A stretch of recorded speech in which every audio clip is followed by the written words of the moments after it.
You search for how to integrate Salesforce with Zapier. I'm going to walk you through setting up a Zap that fires a Slack message the instant a new lead lands in Salesforce using an account that's already connected. Open your browser and head to zapier.com, then sign in.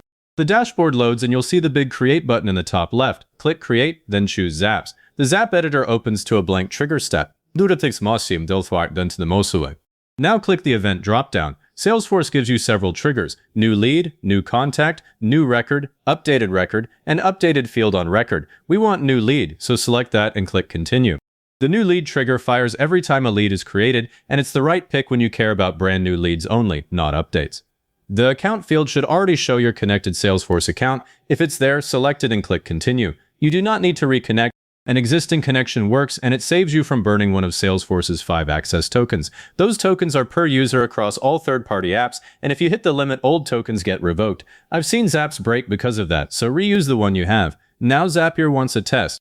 Click Test Trigger. It searches your Salesforce for a recent lead to use as a sample. This takes a few seconds. Once it pulls one, the panel fills with fields like first name, last name, email, company, phone, title, lead source, lead status, and the lead ID.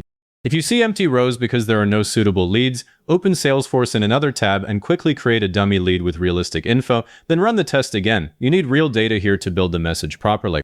Select the sample record, review the info, and click Continue with selected record. This trains Zapier on what fields are available, including any custom fields on your lead object. If a custom field doesn't appear, later you can refresh the fields from the trigger step. I'll show you that in a moment. Below the trigger, click the plus icon to add an action. Search for Slack, select it, and pick Send Channel Message from the event list. Click Continue. Choose your connected Slack account and hit Continue again. Now the channel field, open it and pick the channel where the team should see new lead alerts like #sales-leads. I use a dedicated channel so nothing gets buried. The real work is the message field. Click into it and start building the notification. You want something scannable, so I'll type a header, new Salesforce lead, then a blank line, then name : and insert the first name and last name fields from the data dropdown. I'll add company, email, phone, title, lead source, status the same way.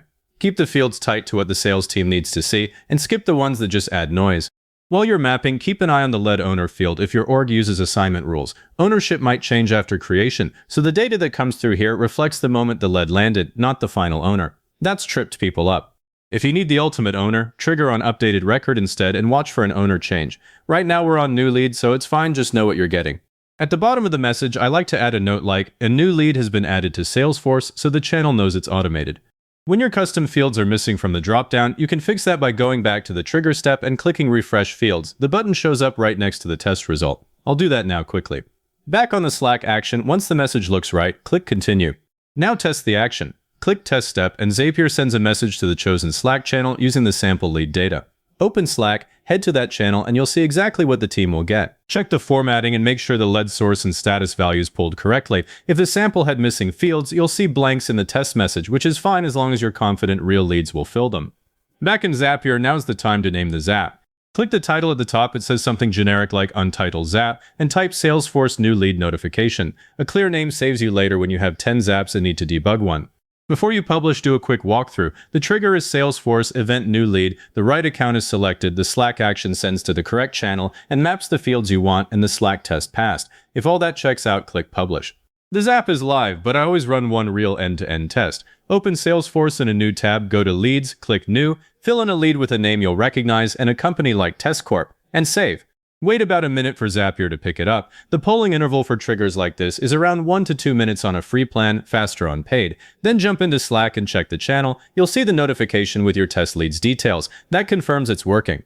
Now that you've got this running, a couple of things you'll want next. If you ever need to create a lead from something else, say a Google form or a type form, you'd flip it around and use Salesforce as an action. I'll show you where that lives. Click the plus icon on an empty part of the canvas to start a new action, search for Salesforce, and look at the action list. You'll see Create Lead, Create Contact, Update Record, even Send Email and Add Lead to Campaign. Those let you push data into Salesforce so your entire sales process can stay in sync.